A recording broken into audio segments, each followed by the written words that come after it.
Hello student, मैं उमेश पांडे। आज की इस वीडियो में स्टूडेंट मैं क्लास 8 साइंस के चैप्टर 1 की एक्सरसाइजेस को लेकर आया हूं। अगर अभी तक आपने ये चैनल सब्सक्राइब ना किया हो तो स्टूडेंट सबसे पहले इसे सब्सक्राइब कर लें और बेल आइकन जरूर दबाएं। स्टूडेंट आज की इस वीडियो में एक्सरसाइजेस जो कि फर्स्ट चैप्टर के क्रॉप प्रोडक्शन एंड मैनेजमेंट से संबंधित है, इसको पूरी वीडियो में एक्सरसाइजेस समझाई गई हैं।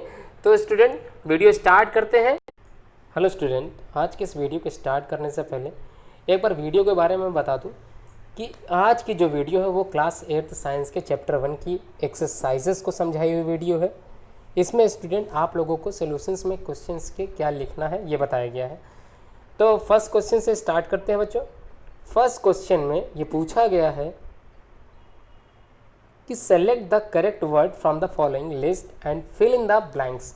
मतलब फिलिंग द ब्लैंक्स है, एक आपको ऑप्शंस दिए गए हैं। These are the common options जो आपको भरने हैं।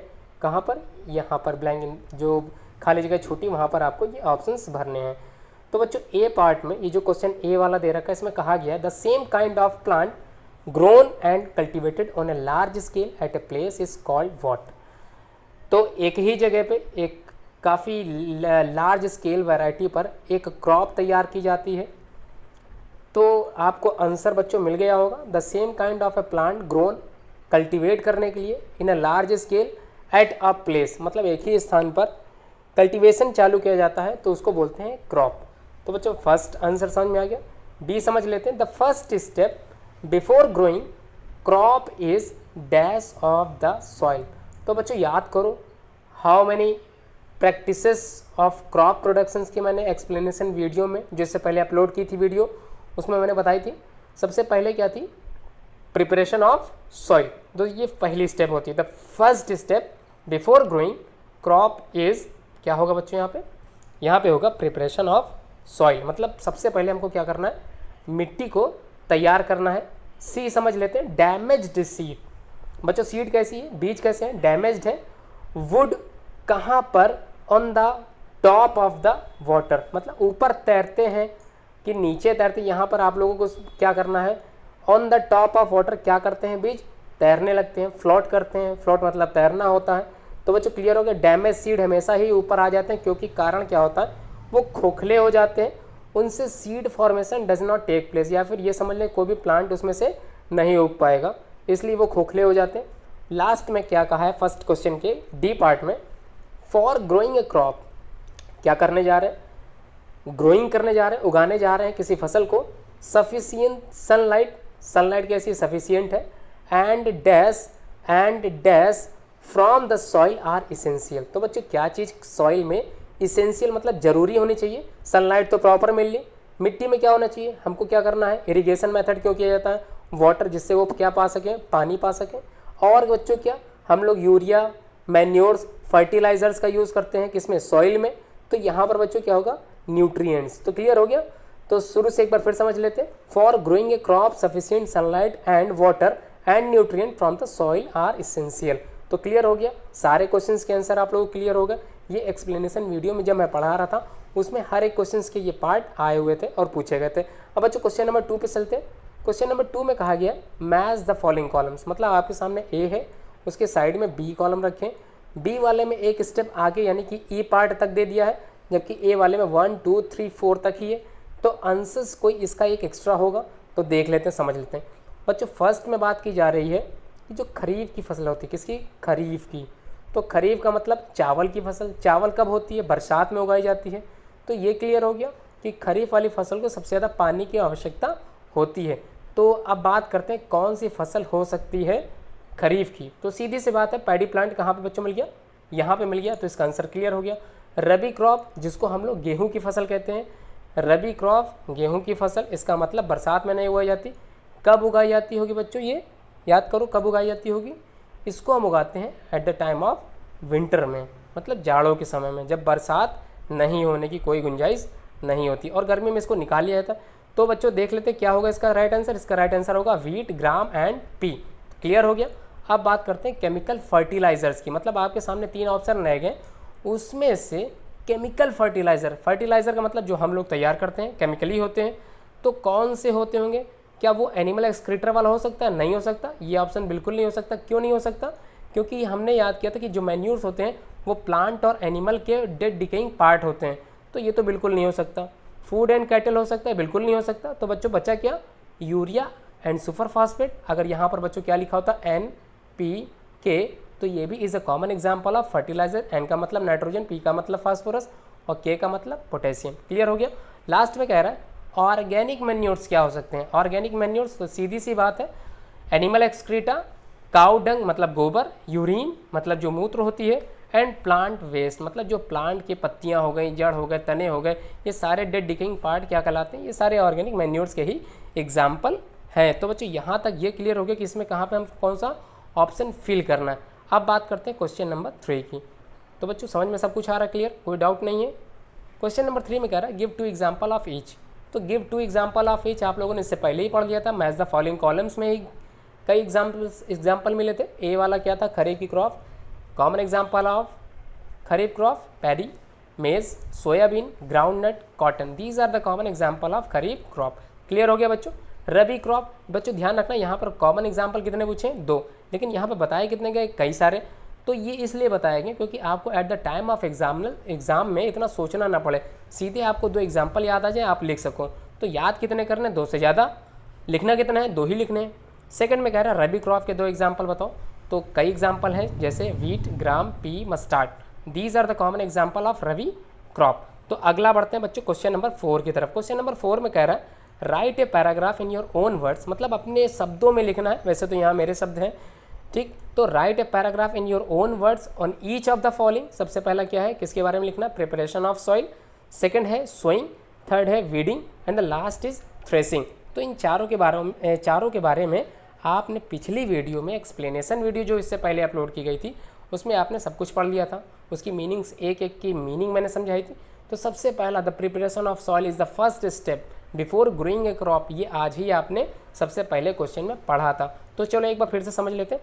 The preparation of soil is the first step before growing a crop, one of the most important task in agriculture, मतलब कृषि करने से सबसे पहले जो हमको टास्क फिल करना पड़ता है, पूरा करना पड़ता है, वो है preparation of soil is to turn the soil of loosen it, और जो मिट्टी की जो लेयर जम जाती है उसको तोड़ने के लिए ये प्रोसेस की जाती है। This allow the root to penetrate, ये क्या करती है, रूट को पेनिट्रेट करती है डीप इनटू द सॉइल, मतलब जड़ों को कहाँ तक, सॉइल की जो जड़ें होती हैं वो सॉइल के अंदर पहुँच जाए अच्छे से, ये वर्क करती हैं with the help of this preparation of soil.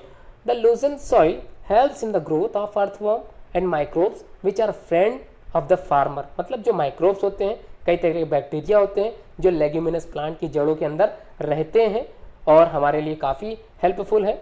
और अर्थवर्म जो किसानों के मित्र भी कहलाते हैं, ये सारे क्या होते हैं, उन्हें डीप सॉइल के डीप में बनने लगते हैं या फिर ये कह लें कि रहने लगते हैं, which are friend of the farmer and add humus. Humus क्या था, अपर लेयर सॉइल पे जो पार्ट में हमको बढ़िया खाने योग्य भाग था, हम लोग खाने योग्य नहीं, मतलब जो पेड़ पौधे उगते हैं उनको जो भोजन मिल रहा है, न्यूट्रिएंट्स मिल रहा है, वो इन्हीं से मिल रहा है, ह्यूमस से। तो it also turning and loosing of the soils brings the nutrients rich soil to the top so that plants can use these nutrients. These nutrients का मतलब ये जो ह्यूमस मिल रहा है प्लांट को, ये इसी से मिल रहा है। तो बच्चों ये क्लियर हो गया कैसे लिखना है इसको। सेकेंड वाला समझ लेते हैं, सोइंग क्या है। सोइंग का मतलब बीज को बोना। तो कई तरह के बीज को बोने वाली मशीन्स का हमने जो है पढ़ा था, तो थोड़ा सा अपने शब्दों में सोइंग के बारे में लिख लें। Sowing is the most important part. जाहिर सी बात है, अगर हम फसल उगा रहे हैं और बीज ना बोए तो ये अधूरा रह जाएगा। तो sowing is the most important part of crop production. Before sowing good quality seeds are selected. तो बोने से पहले किसान करते क्या है, उनको अच्छे से बीज मिल जाए, इसलिए वो क्या करते हैं, बीज को पानी में डालते हैं। अगर पानी के ऊपर लेयर पर कुछ बीज निकल आते हैं तो उसको वो क्या करते हैं, बेकार से बाहर निकाल देते हैं। और जो बीज डूबे रहते हैं, भारी होते हैं, जो तली में पानी की लगे रहते हैं, उनको निकाल के वो बीज क्या करते हैं, किसान जो है खेतों में डालते हैं। तो बच्चों ये थी एक एक्टिविटी जो आपने पिछली वीडियो में देखा था और समझा था। Good quality seeds are clean and healthy seeds of a good variety. Seeds can be sown by seed drill और मैनुअली। तो बच्चों एक यहाँ मशीन की बात हो रही है जिसका नाम है सीड ड्रिल। तो सीड ड्रिल की सहायता से सीड को ड्रिल किया जाता था at the place of soil, मतलब सॉइल के अंदर क्या करते थे, बीज डालते थे। इसको मैनुअली भी कई किसान लोग करते हैं। फिलहाल तो मशीनें इतनी सारी डेवलप हो चुकी हैं, with the help of these machines we can do this. ठीक बच्चों, सोइंग मतलब समझ में आ गया, बीज को बो देना। थर्ड है वीडिंग क्या होता है। तो वीडिंग बच्चों, वीड समझ में आ रहा था कि हमने फसल उगाई, फसल उगाने के बाद इरिगेशन प्रोसेस हुआ, इरिगेशन प्रोसेस के बाद हमने जो न्यूट्रिएंट और फर्टिलाइजर खेत में डाल दिया था, वो न्यूट्रिएंट्स प्रॉपर उस क्रॉप को ना मिलके किसी और पौधों को मिल रहा था, जंगली पौधे जिसको हम बोल रहे थे, वो जो उग आ रहे थे उसको बोलते थे वीड। तो बच्चों वीड तो क्लियर हो गया। अब ये वीडिंग क्या है इसको समझ लेते हैं। तो weed are the unwanted plants, मतलब ऐसे प्लांट जो हमने उगाए नहीं थे, अपने आप ही क्या हुए थे, अलॉन्ग विद द क्रॉप, फसल के साथ ही साथ उगाए थे। अब इनको रिमूव करना है, क्या करना है, removal of weed is known as weeding. तो बच्चों क्लियर हो गया, the process by which we can remove the weeds उसे कहते हैं वीडिंग। तो weeds can be remove either manually, इसको हाथों से भी किया जा सकता है। मैनुअली शब्द का मतलब होता है हाथों से करना कोई चीज़, खुद से करना कोई चीज़, बाय यूजिंग टूल्स। इसके लिए कई तरह के टूल्स बने थे, जो टूल्स की सहायता से हम लोग क्या करते थे, खेत में जाके उन वीड को निकालने के लिए प्रयास करते थे। खुरपी जिसका एक कॉमन एग्जाम्पल था टूल का, आप लोगों को याद होगा, हसिया, खुरपी, ये सारी चीज़ें मैंने समझाई थी लास्ट वीडियो में। अगर आपने अभी तक ये वीडियो ना देखा हो तो इसको पीछे जाके आप वीडियो जरूर समझें। वीडियो जानने के बाद ही आपको एक्सरसाइजेस अच्छे से समझ में आएंगी, इसलिए कोशिश किया कीजिए जो भी वीडियो अपलोड हुआ करे एक्सरसाइजेस की, एक्सरसाइजेस से पहले हमको एक्सप्लेनेशन वीडियो समझनी ही है। भले वीडियो कितनी ही बड़ी क्यों ना हो, एक एक पार्ट समझना है, एक एक पार्ट समझ में आ गया तो हमको आंसर्स अपने आप मिलने लगेंगे। तो बच्चों यहाँ पर कॉमन एग्जांपल है वीडीसाइड्स। वीडीसाइड्स का मतलब एक ऐसा, जैसे पेस्टिसाइड्स पढ़ते थे उसी तरह वीडीसाइड्स होता है। पेस्ट को मारने के लिए पेस्टिसाइड्स और वीड को हटाने के लिए वीडीसाइड्स। तो बच्चों कौन कौन से वीडीसाइड्स का यूज किया गया था यहाँ किसान को द्वारा, 2,4-D। These are spread, spray का मतलब स्प्रे गन लगाई जाती है। स्प्रे गन मतलब ऐसी गन नहीं जिससे जो है गोलियां निकले, गोलियां नहीं निकलती, उसमें से क्या निकलता है, जो ये जो केमिकल भरा गया था बॉटल के अंदर, उससे स्प्रेयर गन के द्वारा फील्ड में क्या किया जाता है, किल करने के लिए, वीड को किल करने के लिए यूज किया जाता है। ठीक बच्चों, अब बात करते हैं थ्रेसिंग की। थ्रेसिंग क्या एक मशीन है, आप लोगों को याद आया होगा, the process of separation of the grains. मतलब क्या हो गया, हमारी फसल उग चुकी है, उसको हम निकाल चुके हैं, अब उस जो निकाली हुई फसल है, उस फसल से हमको बीज चाहिए। क्या चाहिए, पूरा प्लांट तो चाहिए नहीं, हमारे घरों में बीज ही तो आता है, गेहूं की बालियां तो आती नहीं, तो उस बालियों में से गेहूं निकालना है। तो उस गेहूं को कैसे निकालेंगे, with the help of threshing machine. तो बच्चों फिर से समझ लेते हैं, द प्रोसेस ऑफ सेपरेशन मतलब होता है अलग करना। किस चीज को अलग करना, ग्रेन्स को अलग कर देना, अनाज को अलग कर देना, फ्रॉम द शार्प, शार्प मतलब जो वेस्ट मटेरियल उसके ऊपर का होता है, इसे ही बोलते हैं threshing. This is carried out with the help of a machine called combine. उस थ्रेशर मशीन में क्या लगा होता है, कंबाइन लगा होता है, which is in fact A combined harvester and thresher. तो हार्वेस्टर के तौर पे वो क्या करता है, एक वर्क करता है, प्रोसेस करता है, जिससे क्या होता है, जो बालियां होती हैं वो मशीन की सहायता से अलग हो जाती हैं, और जो अनाज होता है, जो खाने योग्य भाग होता है, वो हमको अलग मिल जाता है। तो बच्चों ये चारों ऑप्शंस क्लियर हो गए, इसमें कोई डाउट नहीं था। आगे समझ लेते हैं क्या कहा गया क्वेश्चन नंबर 5 में। तो क्वेश्चन नंबर 5 में थोड़ा सा इंपॉर्टेंट है, ये कई बार एग्जामिनर पूछता जरूर है इस क्वेश्चन को। Explain how fertilisers are different from manures. तो फर्टिलाइजर्स डिफर होते हैं मैन्योर्स। तो बच्चों क्लियर हो गया, मैन्योर जब आप लोगों को एक्सप्लेनेशन में पढ़ा रहा था उसमें मैंने कहा था मैन्योर जो होते हैं वो ऑर्गेनिक सब्सटेंस होते हैं। ऑर्गेनिक सब्सटेंस का मतलब एनिमल और प्लांट के जो वेस्ट प्रोडक्ट होते हैं वो क्या कहलाते हैं, मैन्योर्स कहलाते हैं। जबकि फर्टिलाइजर को हम लोग केमिकली क्या करते हैं, बनाते हैं। तो केमिकली बना रहे हैं, तो अब जब केमिकली हम लोग बना रहे हैं तो थोड़ा सा समझ लेते हैं इसके बारे में। The first is a fertiliser is an inorganic salt, जबकि यहाँ पर क्या था, ऑर्गेनिक। अब ऑर्गेनिक है तो इसका जो decomposition of cattle dung, human waste and plant residues, इसका मतलब ये हुआ एनिमल वेस्ट कह लो या प्लांट वेस्ट कह लो, उसी से क्या बनना है, मैन्योर्स। सेकेंड वाला समझ लेते हैं। अब fertiliser is prepared in the factories. Factory का मतलब मैनुअल बनाया जा रहा है, मतलब हम लोग with the help of chemical, कई तरह के केमिकल्स का यूज़ करते हैं और क्या बनाते हैं, फर्टिलाइजर। जबकि मैन्योर्स के केस में ऐसा नहीं है। तो manures can be prepared in the fields. कहाँ बना सकते हैं, फील्ड में ही हम लोग मैन्योर्स को बनाते हैं। अपने घरों में भी कई तरह की खाद हम लोग तैयार करते हैं, तो वो भी एक तरह के क्या है, मैन्योर्स ही है। आगे बढ़ते हैं बच्चों, पॉइंट नंबर 3 में कह रहा है अब fertiliser does not provide any humus to the soil. Humus का मतलब क्या होता है, जो न्यूट्रिएंट्स दे रहे थे पौधों को वो बिल्कुल तैयार नहीं करता। कौन, फर्टिलाइजर नहीं तैयार करता। जबकि मैन्योर्स जो प्लांट और एनिमल का डेड डिकेइंग पार्ट था वो क्या करता है, वो ह्यूमस बिल्कुल देता है प्लांट को। अपर मोस्ट लेयर की सॉइल की जो लेयर होती है उस पर ह्यूमस पाया जाता है। तो हम लोग फील्ड में ही ह्यूमस तैयार कर रहे हैं with the help of manure. Clear हो गया बच्चों। फोर्थ वाला समझ लेते हैं, fertiliser are very rich in plant nutrients like nitrogen, phosphorus and potassium. तो बच्चों फर्टिलाइजर में हमको 3 एलिमेंट मिल गए, कौन कौन से? एक तो नाइट्रोजन हो गया जिसको हमने NPK पढ़ा था, याद होगा आप लोगों को, एक्सप्लेनेशन में मैंने बताया था। N से नाइट्रोजन हो गया, P से फास्फोरस हो गया और K से पोटेशियम हो गया बच्चों। जबकि यहाँ पर मैन्योर के केस में ऐसा बिल्कुल भी नहीं है। इसको ये कह सकते हैं कि manure is relatively less rich in plant nutrient. तो बच्चों क्लियर हो गया यहाँ तक जो समझना था। क्वेश्चन नंबर 5 तक there is I think no any doubt. अब क्वेश्चन नंबर 6 समझ लेते हैं।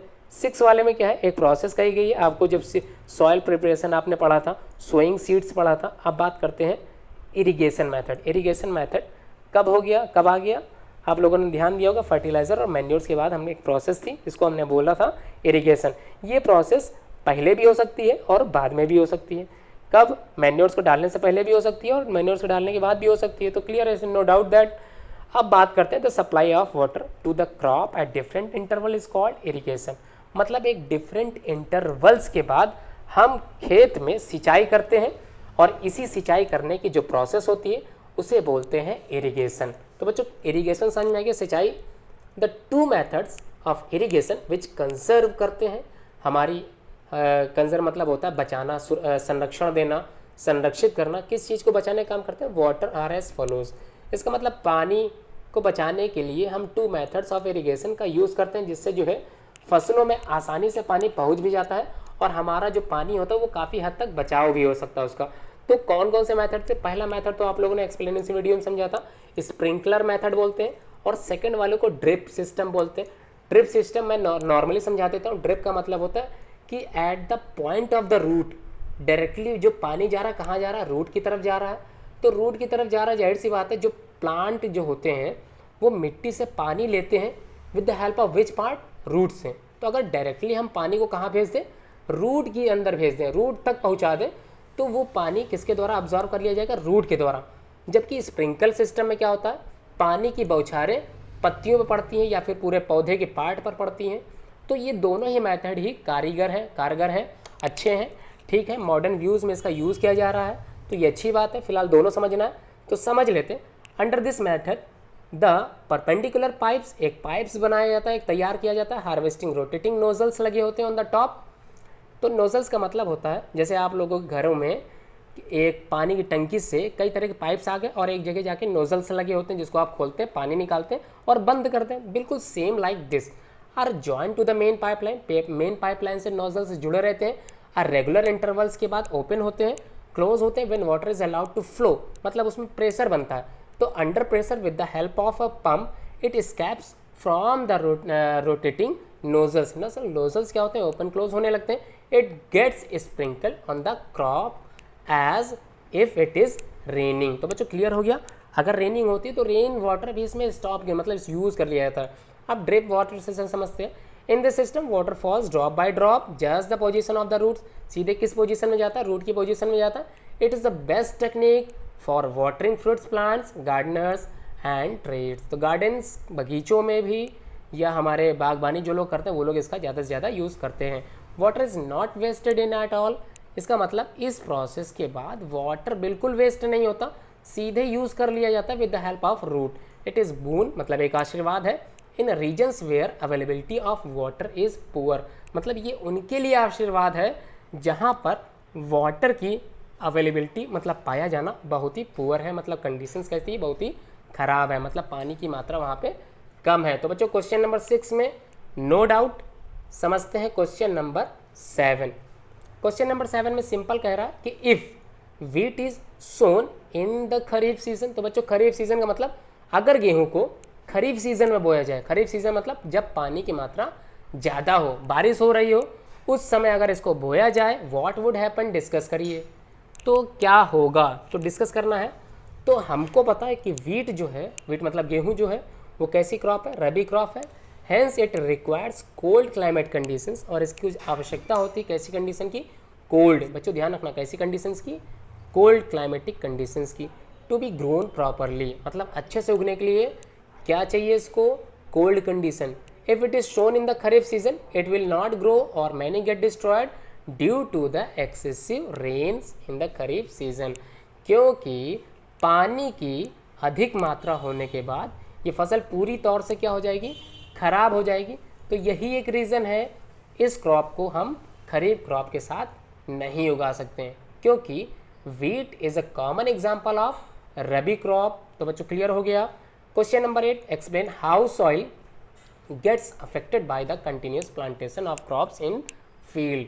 तो बच्चों यहाँ क्वेश्चन कह रहा है कि हाउ सॉइल गेट्स अफेक्टेड, मिट्टी कैसे अफेक्ट हो जाती है बाय द कंटिन्यूस प्लांटेशन। अगर हम खेत में लगातार प्लांटेशन करते हैं, क्या करते हैं, लगातार प्लांटेशन करते हैं किसी क्रॉप का, मतलब उसमें फसल ही फसल उगाते चले जाएं, डिफरेंट काइंड्स के फसल उगाते चले जाएं, या फिर ये समझ लें एक ही लाइन से फसल उगाते चले जाएं और उगाते ही चले जाएं इन फील्ड में, उस खेत में, तो जो सॉइल होगी, उस जो मिट्टी होगी, उस फसल की जो मिट्टी होती है जिसमें हमने वो फसल उगाई थी, वो मिट्टी क्या हो जाती है, बेकार हो जाती है।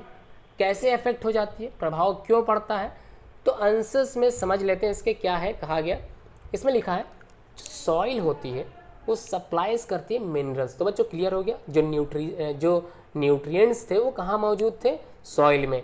ह्यूमस कहाँ मौजूद था, सॉइल में।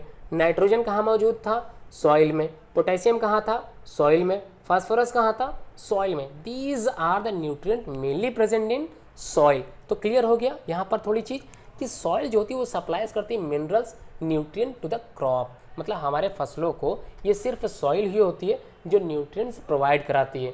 These nutrients are essential for the growth of the plant. बिल्कुल सही है। Continuous growing of the crop in the same field. तो बच्चों ध्यान रखना, उसी फील्ड में अगर हम कंटिन्यूअस रखते हैं फसलों को उगाने की प्रोसेस को, makes the soil poorer in certain nutrients. मतलब उस मिट्टी में कई तरह के न्यूट्रिएंट्स क्या हो जाएंगे, कम हो जाएंगे। अगर न्यूट्रिएंट्स कम हो गए तो जाहिर सी बात है जो किसान होंगे उनको यूरिया डालना पड़ेगा, उनको फर्टिलाइजर्स का यूज़ करना पड़ेगा, उनको मैन्योर्स का ज़्यादा से ज़्यादा यूज़ करना पड़ेगा, जिससे वो जो सॉइल है वो न्यूट्रिएंट्स पा सके। तो बच्चों क्लियर हो गया। This makes the soil infertile. और ये क्या करती है, जो लगातार फसल को उगाने वाली प्रोसेस होती है, ये सॉइल को इनफर्टिलाई करती है।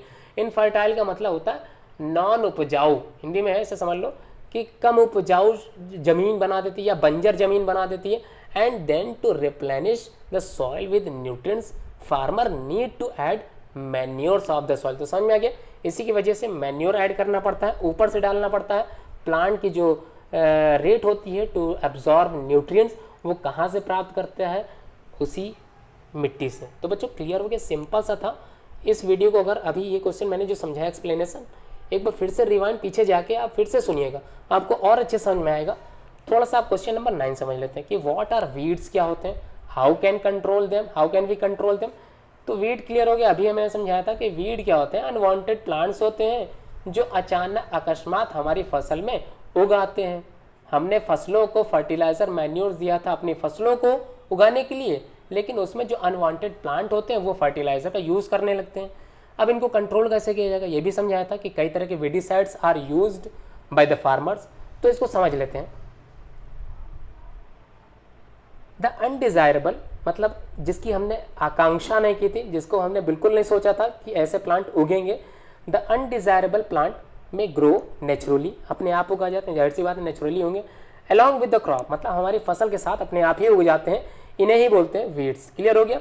There are many ways to remove weeds and control their growth. और कई रास्ते हैं, कई तरीके हैं जिनकी वजह से हम वीड्स को कंट्रोल कर सकते हैं और उनकी ग्रोथ पर रोक लगा सकते हैं।